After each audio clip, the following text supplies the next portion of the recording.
ಇದು. ಅಲ್ಲ ಸ್ವರ್ಣ ಅವ್ರೆ, ಏನ್ ಗೊತ್ತಾ, ಇಲ್ಲಿ ಅವ್ರ ಹೆಸರುಗಳನ್ನ ನೀವು ತಗೊಂಡಿಲ್ಲ, ಅದು ಬಿಡಿ, ಬಟ್ ಅದು ನೆಕ್ಸ್ಟ್ ಪಾರ್ಟ್. ಬಟ್ ಆದ್ರೆ ಇವಾಗ ಎಲ್ಲಾ ಮೀಡಿಯಾದಲ್ಲೂ ಬಂದ ಮೇಲೆ ನೀವು ಇಷ್ಟೊಂದು ವಾಯ್ಸ್ ರೈಸ್ ಮಾಡ್ತಿದ್ದೀರಾ ಅಂದಾಗ ಯಶೋರ್ ಅಮ್ಮ ಅವರು ನಿಮಗೆ ಕಾಲ್ ಮಾಡ್ಬೋದಿತ್ತು, ಯಾಕಂದ್ರೆ ಅವರು ಪ್ರೊಡ್ಯೂಸರ್ ಸಿನಿಮಾದ ಮಾಡ್ಬೋದಿತ್ತು ಮೇಡಮ್. ಅದೇ ಕನ್ಫ್ಯೂಷನ್ ಇದುವರೆಗೂ ಕೂಡ. ಅವರೇ ಮಾಡ್ಬೇಕಂತ ಇಲ್ಲ ಬಿಡಿ, ಅವ್ರು ದೊಡ್ಡ ವ್ಯಕ್ತಿಗಳು, ಅವರೇ ಮಾಡ್ಬೇಕಂತ ಇಲ್ಲ. ಇವ್ರುಗಳು ಮಾಡ್ಬೋದಿತ್ತಲ್ವಾ ಮೇಡಮ್? ಇವ್ರು ಮಾಡಿಲ್ವಲ್ಲ, ಇವ್ರು ಮಾಡ್ಲಿಲ್ಲ. ಇವ್ರು ಕೂಡ ಯಾರು ನಮ್ಮನ್ನ ಕಾಂಟ್ಯಾಕ್ಟ್ ಮಾಡ್ಲಿಕ್ಕೆ ಟ್ರೈ ಕೂಡ ಮಾಡ್ಲಿಲ್ಲ. ನಾನು ಕೋಆರ್ಡಿನೇಟ್ ಮಾಡಿ ಅಂಡ್ ಸ್ಟೇಷನ್ ಇಂದ ಕಾಲ್ ಬಂದಿತ್ತು. ಇವಾಗ ನಿಮ್ದು ಎಲ್ಲ ನ್ಯೂಸ್ ಚಾನೆಲ್ ಅವ್ರದ್ದು 17th ಕಾಲ್ ಬಂದಿತ್ತು. ನಾನು ಯಾರ್ದು 17 ಕಾಲ್ ಪಿಕ್ ಮಾಡೋ ಸಿಚುವೇಶನ್ ಅಲ್ಲಿ ಇರ್ಲಿಲ್ಲ. ಟೆಂಪಲ್ ಬೆಳಿಗ್ಗೆ 4:15 ಹೊರಟವ್ರು, ರಾತ್ರಿ ಬಂದದ್ ನಾವು. ಆ ಬಸ್ ಇದು ಕಾರ್ ಇದ್ದು ಜರ್ನಿ ನಂಗೆ ಹೆವಿ ಆಗಿ, ನಂಗೆ ಕಣ್ಣು ಬಿಡುವ ಇದ್ರಲ್ಲೇ ಇರ್ಲಿಲ್ಲ ನಾನು. ಆ ಕಾಲ್ ಎಲ್ಲ ಪಿಕ್ ಮಾಡಿ ಕಿರಿಕಿರಿ ಆಗ್ತದೆ ಅಂತ ಬೇಡ ಅಂತ ಹೇಳಿ ನಾನು ಯಾರಿಗೂ ರಿಪ್ಲೈ ಮಾಡ್ಲಿಲ್ಲ ಆ ದಿನ. ಆಯ್ತಾ? ನೆಕ್ಸ್ಟ್ ನಾನ್ ನಿಮ್ಗೆಲ್ಲ ಯಾವತ್ ಕಾಂಟ್ಯಾಕ್ಟ್ ಮಾಡಿದೆ, ಸೊ ಅನ್ನೋನ್ ನಂಬರ್ ಯಾವ್ದೆಲ್ಲ ಉಂಟು ಅದೆಲ್ಲ ಕಾಂಟ್ಯಾಕ್ಟ್ ಮಾಡಿದ್ದೇನೆ. ಆ ಟೈಮಲ್ಲಿ ಪೊಲೀಸ್ ಅವ್ರು ಕೂಡ ನನ್ನ ಹತ್ರ ಮಾತಾಡಿದ್ದಾರೆ, ಹೀಗೀಗುಂಟು ಎಲ್ಲ ಹೇಳಿದ್ದಾರೆ. ನಾನು ಆ ಟೈಮಲ್ಲಿ ಹೇಳಿದಿಷ್ಟೇ, ಸರ್ ನಂಗೂ ಸಹ ಒಂದು ಉಂಟು, ಎಂತಕಂದ್ರೆ ಎಲ್ರು ಎದುರು ಕೂತು ಮಾತಾಡಿದ್ರೆ ಮಾತ್ರ ಇದು ಬಗೆಹರಿಯುದಲ್ವಾ. ಎಲ್ರು ಅವರು ರೆಸ್ಪಾನ್ಸ್ ಮಾಡ್ಬೇಕು, ನಾವು ರೆಸ್ಪಾನ್ಸ್ ಮಾಡ್ಬೇಕು, ಅವಾಗ್ಲೇ ಇದಕ್ಕೆ ಆನ್ಸರ್ ಸಿಗುದು. ನಾನ್ ಬರ್ಲಿಕ್ಕೆ ರೆಡಿ ಇದ್ದೇನೆ. ಬಟ್ ಈಗ ಸಿಚುವೇಶನ್ ಅಲ್ಲಿ ನನ್ನ ಹತ್ರ ದುಡ್ಡಿಲ್ಲ. ಇವಾಗ ಇಲ್ಲಿ ಉಡುಪಿಯಿಂದ ನಾನು ಅಲ್ಲಿಗೆ ಬೆಂಗಳೂರಿಗೆ ಅಂದ್ರೆ 1000 ರೂಪಾಯಿ ಆದ್ರೂ ಇದ್ದೇ ಇರ್ತದೆ ಅಲ್ವಾ ಬಸ್ಸಿಗೆ ಟಿಕೆಟ್. ಇಂಥ ಸಿಚುವೇಶನ್ ಅಲ್ಲಿ ನಂಗೆ ಮನೆಯಿಂದ ಒಬ್ಳನ್ನೇ ಕಳಿಸ್ಲಿಕ್ಕೆ ಚಾನ್ಸೇ ಇಲ್ಲ. ಸೊ ಯಾರಾದ್ರೂ ನನ್ ಜೊತೆ ಬರ್ಬೇಕಾಗ್ತದೆ. ಅಲ್ಲಿ ಹೋಗುದು, ಅಲ್ಲಿಂದ ರಿಟರ್ನ್ ಬರುದು, ಮತ್ತೆ ಈಗ ಅಲ್ಲಿ ಹೋದ ತಕ್ಷಣ ಬೆಳಿಗ್ಗೆ ಫ್ರೆಶ್ ಅಪ್ ಆಗುದು, ಏನೋ ಒಂದು ನನ್ನ ಫ್ರೆಂಡ್ಸ್ ಇದ್ ಮನೆ ಇರ್ಬೋದು. ಬಟ್ ಇಂಥ ಸಿಚುವೇಶನ್ ಅಲ್ಲಿ ಯಾವ ಫ್ರೆಂಡ್ಸ್ ಮನೆಗೂ ನಾನು ಹೋಗ್ಲಿಕ್ಕೆ ಆಗುದಿಲ್ಲ. ಅದೆಲ್ಲ ನಂಗೆ ಇದು ವ್ಯವಸ್ಥೆ ಮಾಡಿ ಕೊಡಿ, ನಾನು ಖಂಡಿತ ಬರ್ತೇನೆ. ನಂಗೆ ಸಹ ಮಾತಾಡ್ಲಿಕ್ಕೆ ಉಂಟು ಅಂತ ಹೇಳಿದೆ. ಮ್ಯಾಟರ್ ಅಂತ ನಿಮ್ಗೆ ಅನ್ಸುತ್ತಾ? ಯಾಕಂದ್ರೆ ನೀವು ಅವೈಲೇಬಲ್ ಇದ್ದೀರಾ, ನಿಮಗ್ ಕರೆ ಮಾಡಿದ್ರೆ ನೀವು ಕುತ್ಕೊಂಡು ಮಾತಾಡ್ತೀರಾ. ಆಯ್ತು, ನಿಮ್ಗೊಂದು ಟಿಕೆಟ್ ಬುಕ್ ಮಾಡ್ಕೊಟ್ಬಿಟ್ಟು ಬಾರಮ್ಮ, ಏನ್ ಪ್ರಾಬ್ಲಮ್ ಆಗಿದೆ ಅಂತ ಕೇಳಿದ್ರೆ ಕುತ್ಕೊಂಡು ಹೋಗಿ ಮಾತಾಡ್ಬೋದು, ಬಗೆಹರಿಸ್ಕೋಬಹುದು. ಇದು ಕಂಪ್ಲೇಂಟ್ ಕೊಡೋ ಲೆವೆಲ್ಗೆ ಹೋಗುವಂತ ಒಂದು ಮ್ಯಾಟ್ರಾ? ಇದು ಏನ್ ಅನ್ಸುತ್ತೆ ನಿಮ್ಗೆ? ನಿಜವಾಗ್ಲೂ ಅಲ್ಲ ಮೇಡಮ್. ಎಂತಕ್ಕಂದ್ರೆ ಇದು ಕಂಪ್ಲೇಂಟ್ ಕೊಟ್ಟು ಇಷ್ಟೆಲ್ಲ ಇಶ್ಯೂ ಎಂತಂದ್ರೆ ಅವರ ಗುಂಡಿಗೆ ಅವರೇ ಎಂತ ಹೇಳ್ತಾರೆ, ಅವರ ಗುಂಡಿ ಅವರೇ ತೋಡ್ಕೊಳ್ಳೋದು ಅಂತಾರಲ್ಲ, ಇದಕ್ಕೆ ಅಂತಾರೆ ಅನ್ಸ್ತದೆ. ಅದು ಅವತ್ತೇ ಕಾಲ್ ಮಾಡ್ಕೊಂಡು ಅಥವಾ ಪೇಮೆಂಟ್ ಸೆಟ್ ಇಂದ ಬಂದಾಗ್ಲೇ ಕ್ಲಿಯರ್ ಮಾಡಿದ್ರೆ ಅಲ್ಲಿಗೆ ಮುಗಿತಿತ್ತು. ಬೇಡ ಬಿಡಿ, ನಂದು ವಾಯ್ಸ್ ಲೀಕ್ ಆಯ್ತಂತೆ, ಯಾರೋ ಲೀಕ್ ಮಾಡಿದ್ರಂತೆ. ಅದೆಲ್ಲ ಆದ್ಮೇಲೂ ಕೂಡ ಕಾಲ್ ಮಾಡಿ ನನ್ನ ಪೇಮೆಂಟ್ ಅಲ್ಲಿಗೆ ಕ್ಲಿಯರ್ ಮಾಡ್ಕೋಬಹುದಿತ್ತು. ನಾನ್ ವಾಯ್ಸ್ ರೈಸ್ ಮಾಡಿದೆ ಎಂತಕ್ಕೆ ಹೇಳಿ?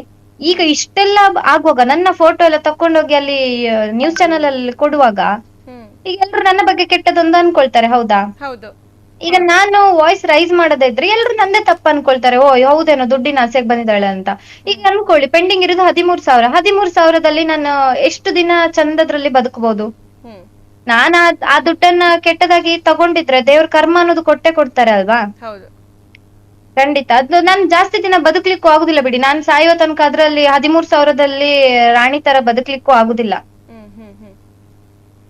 ಬಟ್ ನೀವು ಕೇಳ್ತಿರುವಂತ ಆ ಅಮೌಂಟ್ ಏನಿದೆ ಅದ್ ನಿಮ್ದೇ ಅಲ್ವಾ? ನೀವು ಕಷ್ಟಪಟ್ಟು ದುಡ್ದಿರೋ ದುಡ್ಡಲ್ವಾ ಅದು? ಖಂಡಿತ ಮೇಡಮ್, ಖಂಡಿತ ನಂದೇ. ಹೌದು, ಬಟ್ ನೀವು ಅದಕ್ಕಿಂತ ಎಕ್ಸ್ಟ್ರಾನು ಕೇಳ್ತಿಲ್ಲ ಅವ್ರಿಗೆ, ಸೇರ್ಸ್ಕೊಡಿ ಎಕ್ಸ್ಟ್ರಾ. ಅದು ಸಹ ಮೊನ್ನೆ ಅಂತ ಕೋಆರ್ಡಿನೇಟರ್ ಒಬ್ರು ಕಾಲ್ ಮಾಡಿದ್ರು ನಂಗೆ, ಅವ್ರೇನೋ ಪಾಪ ಕನ್ಫ್ಯೂಷನ್ ಅಲ್ಲಿ, ಮೇ ಬಿ ಪ್ರೆಷರ್ ಬಿದ್ದಿರ್ಬೋದು ಅವ್ರಿಗೆ, ಏನೋ ಕಾಲ್ ಮಾಡ್ತಾರೆ. ಹಿಂಗೆ ಫಸ್ಟಿಗೆ 30K ಮಾತಾಡಿದ್ದು ಅಂತ ವಾದ ಮಾಡ್ತಾರೆ. ನಾನ್ ಆಮೇಲೆ ಹೇಳ್ತೇನೆ, ಸರ್ ಪ್ಲೀಸ್ ಚಿಕ್ಕ ಮಕ್ಳ ಹಾಗೆ ಆಡ್ಬೇಡಿ ನೀವು. ನನ್ನ ಹತ್ರ ಕಾಲ್ ರೆಕಾರ್ಡ್ ಉಂಟು. ಫಸ್ಟಿಗೆ ನೀವು ಮಾತಾಡಿದ್ದು 30K, ಮತ್ತೆ ಫಸ್ಟ್ ಆಮೇಲೆ 1.5, ಆಮೇಲೆ ಅಲ್ಲಿಗೆ ಉಲ್ಟಾ ಚೇಂಜ್ ಹೊಡೆದ್ರು. ಇಲ್ಲ ನಾನು 1.5 ಮಾತಾಡಿದ್ದು ಅಂದ್ರು. ಅದಕ್ಕೆ ನಾನು ಹೇಳ್ದೆ, ಓಕೆ ನಾನು ಎಷ್ಟು ದಿನ ವರ್ಕ್ ಮಾಡಿದ್ದೇನೆ ಅಂದ್ರು. ಅಂದೆ 22 25 ಅಂದ್ರು. ನಿಮ್ಗೆ ಕ್ಲಾರಿಟಿ ಇಲ್ವಾ? ಇಲ್ಲ ನಂಗೆ ಗೊತ್ತಿಲ್ಲ ಅಂದ್ರು. ಸರ್ ಕೋಆರ್ಡಿನೇಟರ್ ಆದ್ಮೇಲೆ ಇದೆಲ್ಲ ಗೊತ್ತಿರ್ಬೇಕು. ಇಷ್ಟೆಲ್ಲ ಇಶ್ಯೂ ಆಗ್ತಿದೆ ಅಂದ್ರೆ ಇದ್ಮೇಲೆ ಇದೆಲ್ಲ ತಿಳ್ಕೊಂಡಿರ್ಬೇಕು. ಗೊತ್ತಿಲ್ಲ ಅಂದ್ರೆ ಇದು ಇರೆಸ್ಪಾನ್ಸಿಬಿಲಿಟಿ. ನಾನು ಒಟ್ಟು 34 ಡೇಸ್ ಮಾಡಿರೋದು. 1.5 into 34 ಎಷ್ಟಾಯ್ತಪ್ಪ? 51K. ನೀವೇ ಹೇಳ್ತಾ ಇದ್ದೀರಿ ಸರ್ ತೆಗ್ಸಿ ಕೊಡ್ಲಿಕ್ಕೆ ರೆಡಿ ಇದ್ದೀರಾ ಅಂದೆ. ಅದಕ್ಕೆ ಹಾಗಲ್ಲ ಹೀಗಲ್ಲ ಅಂದ್ರು. ನಾ ಹೇಳಿದೆ ಎಕ್ಸ್ಟ್ರಾ ಅಮೌಂಟ್ ಎಲ್ಲ ಬೇಡ ನಂಗೆ, ಎಂತದೇ ಮಾಡಿದ್ರು ನಂದು ದುಡ್ಡದ್ದು ಮಾತ್ರ. ನಾನು ಇವಾಗ ಸಹ ನಾನು ದುಡ್ಡು ಕೊಡಿ ಅಂತ ಪುಷ್ಪಮ್ಮ ಆಗಿರ್ಬೋದು, ಡೈರೆಕ್ಟರ್ಗಾಗ್ಲಿ ನಾನು ಎಲ್ಲೂ ಕೇಳಲೇ ಇಲ್ಲ. ಇವ್ರು ಇಷ್ಟು ರೈಸ್ ಆಗಿರೋದಕ್ಕೋಸ್ಕರ ನಾನು ಮಾತಾಡ್ತಿದ್ದೇನೆ ಹೊರತು ನಂಗೆ ಎಂತ ಸಹ ಇಲ್ಲ.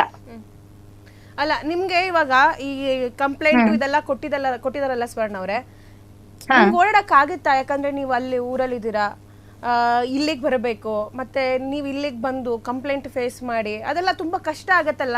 ಬೇಕಂತ ಮಾಡ್ತೀರಾ ಹೇಗೆ? ಹೌದು ಮೇಡಮ್, ನಾನು ಮೊನ್ನೆ ಪೊಲೀಸ್ ಹತ್ರ ಅದನ್ನೇ ಕೇಳ್ದೆ. ಸರ್ ಎಂತಕ್ಕೆ ಇವ್ರು ಈ ತರ ಎಲ್ಲ ಮಾಡ್ತಿದ್ದಾರೆ? ನಂಗೆ ಈಗ ಸಿಚುವೇಶನ್ ಅಲ್ಲಿ ಅಲ್ಲಿಗೆ ಬರ್ಲಿಕ್ಕೆ ಕೈಯಲ್ಲಿ ದುಡ್ಡು ಸಹ ಇಲ್ಲ. ಈಗ ನಾನು ಅದು ಶೂಟಿಂಗ್ ಮುಗ್ದ್ಮೇಲೆ ಇನ್ನೊಂದು ಶೂಟಿಂಗ್ ಹೋಗಿದ್ದೆ. ಅದು ಅರ್ಧ ಶೂಟಿಂಗ್ ಅಲ್ಲಿಗೆ ನಿಂತಿರೋದ್ರಿಂದ ಪೇಮೆಂಟ್ ಕ್ಲಿಯರ್ ಮಾಡ್ಲಿಲ್ಲ. ಅದು ಅಗ್ರಿಮೆಂಟ್ ಅಲ್ಲಿ ಹಾಗೆ ಉಂಟು. ಫುಲ್ ಶೂಟಿಂಗ್ ಆದ್ಮೇಲೆ. ಸೊ ಅದು ಪೇಮೆಂಟ್ ಇಲ್ಲದಿರೋದು ನಾನು ಎಷ್ಟೊಂದ್ ಟೈಮ್ ಆಯ್ತು, ಇಷ್ಟೊಂದ್ ಗ್ಯಾಪ್ ಮನೇಲಿ ಇದ್ದೇನೆ, ಕೈಯಲ್ಲಿ ಇನ್ನೆಲ್ಲಿಂದ ದುಡ್ಡು ಬರ್ತದೆ ನಂಗೆ ಅಲ್ವಾ. ನಾನು ಅವ್ರ ಹತ್ರ ಇದೆಲ್ಲ ಹೇಳ್ಕೊಂಡಿದ್ದೇನೆ, ನಂಗೆ ಸರ್ ಈಗ ತುಂಬಾ ಕಷ್ಟ ಆಗ್ತದೆ. ಈಗ ನೋಡಿ ಎಲ್ರು ಕಮೆಂಟ್ ಹಾಕ್ತಾ ಇದ್ದಾರೆ, ನೀವು ಹೋಗಿ ಕಂಪ್ಲೇಂಟ್ ಕೊಡಿ, ನೀವು ಹೋಗಿ ಕಂಪ್ಲೇಂಟ್ ಕೊಡಿ ಅಂತ. ನಾನು ಹೇಳುದು, ನಾನು ಉಡುಪಿಯಲ್ಲಿ ಕುತ್ಕೊಂಡು ಕಂಪ್ಲೇಂಟ್ ಕೊಟ್ರೆ ಅವರನ್ನ ನಾನು ಉಡುಪಿಗೆ ಕರ್ಸ್ಕೊಳ್ಲಿಕ್ಕೆ ಆಗ್ತದ ಅಷ್ಟೆಲ್ಲ ಖರ್ಚು ಕೊಟ್ಟು? ಈಗ ಅವರು ನಾನು ಅಥವಾ ಬ್ಯಾಂಗ್ಳೂರಿಗೆ ಹೋಗಿ ಕಂಪ್ಲೇಂಟ್ ಕೊಡುದಂದ್ರೆ ಒಂದ್ಸಲ ಬೆಂಗಳೂರು ಉಡುಪಿ ಇನ್ನೊಂದು ಏನೋ ಕಂಪ್ಲೇಂಟಿಗೆ ಕುಣಿಲಿಕ್ಕೆ ನನ್ನ ಹತ್ರ ಅಷ್ಟು ದುಡ್ಡು ಎಲ್ಲಿ ಉಂಟು? ಅಲ್ಲ ಇವಾಗ ಸ್ವರ್ಣ ಅವರೇ, ಈಗ ಅವರು ಕಂಪ್ಲೇಂಟ್ ಕೊಡ್ತಿದಾರಲ್ವಾ, ಅವ್ರು ಹೋಗ್ ಬರೋ ಚಾರ್ಜಸ್ ಪೊಲೀಸ್ ಸ್ಟೇಷನ್ಗೆ, ಆಮೇಲೆ ಈಗ ನಿಮ್ಮನ್ನ ಇನ್ವೆಸ್ಟಿಗೇಷನ್ ಕರ್ಕೊ ಬರ್ಬೇಕು ಅಂತಂದ್ರೆ ನಿಮಗೆ ಬಸ್ ಚಾರ್ಜ್, ನಿಮ್ಗೆ ಅಲ್ಲಿ ಉಳ್ಕೊಳ್ಳೋಕೆ ಸ್ಥಳ, ಇದನ್ನೆಲ್ಲ ಮಾಡೋದಕ್ಕೆ ಅವ್ರು ಏನ್ ಖರ್ಚು ಮಾಡ್ಬೋದು ಹೇಳಿ? ಒಂದು 13,000 ಒಂದು 15,000 ಖರ್ಚು ಮಾಡ್ತಾರೆ. ಅಷ್ಟೇ ದುಡ್ಡು ನಿಮಗ್ ಕೊಟ್ಬಿಟ್ರೆ ಇದೇ ಕ್ಲೋಸ್ ಆಗ್ಬಿಡುತ್ತಲ್ವಾ? ಆಗತ್ತೆ ಅದ ಅವ್ರು ತಿಳ್ಕೋಬೇಕು ಅಲ್ವಾ. ಈಗ ಎಂತದ್ ಹೇಳಿ, ದೇವ್ರು ಎಲ್ರಿಗೂ ಒಂದು ಮನಸಾಕ್ಷಿ ಅಂತ ಕೊಟ್ಟಿರ್ತಾರೆ ಅಲ್ವಾ. ಈಗ ನಮ್ಮ ಇವ್ರು ಹೇಗೆ ಹೇಳ್ತಾರೆ, ಸುದೀಪ್ ಸರ್ ಅವರು, ಯಾರು ಎಂತ ಮನ್ಸಿಂದ ಯಾರು ಕೆಟ್ಟವರಲ್ಲ, ಮನ್ಸಿಂದ ಯಾರು ಒಳ್ಳೆಯವರಲ್ಲ, ಅವರಲ್ಲೂ ಒಳ್ಳೆತನ ಇದ್ದೇ ಇರ್ತದೆ ಅಲ್ವಾ. ಅವರಿಗೂ ಅನ್ಸಿರ್ತದೆ ಮನ್ಸಲ್ಲಿ, ಸುಮ್ನೆ ಬೇಡ ಇತ್ತು ಇದೆಲ್ಲ ಅಂತ ಈಗ ಅನ್ನಿಸಿರ್ಬೋದು. ಅದನ್ನ ಕ್ಲಿಯರ್ ಮಾಡ್ಕೊಂಡ್ರೆ ಮುಗ್ದೆ ಹೋಯ್ತಲ್ಲ ಮೇಡಮ್. ಕ್ಷಣ ಕ್ಷಣದ ಸುದ್ದಿಗಳಿಗಾಗಿ ಫ್ರೀಡಂ ಟಿವಿ ಸಬ್ಸ್ಕ್ರೈಬ್ ಮಾಡಿ, ಲೈಕ್ ಮಾಡಿ ಹಾಗೂ ಫಾಲೋ ಮಾಡಿ. ಹೊಸ ಸುದ್ದಿಗಳ ನೋಟಿಫಿಕೇಶನ್ಗಾಗಿ ಬೆಲ್ ಐಕಾನ್ ಮೇಲೆ ಕ್ಲಿಕ್ ಮಾಡಿ.